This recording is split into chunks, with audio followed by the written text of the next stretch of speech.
अब बरसात के मौसम में दादा लायक गीत बा।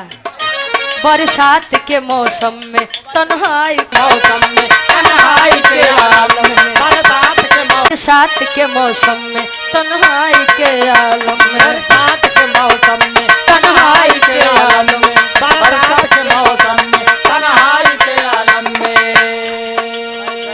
मैं घर से निकल आया बोतल भी उठा लाया। मैं घर से निकल आया बोतल भी उठा लाया। मैं घर से निकल आया बोतल भी उठा लाया। कहे अभी जिंदा हूँ तो जी लेने दो, जी लेने दो।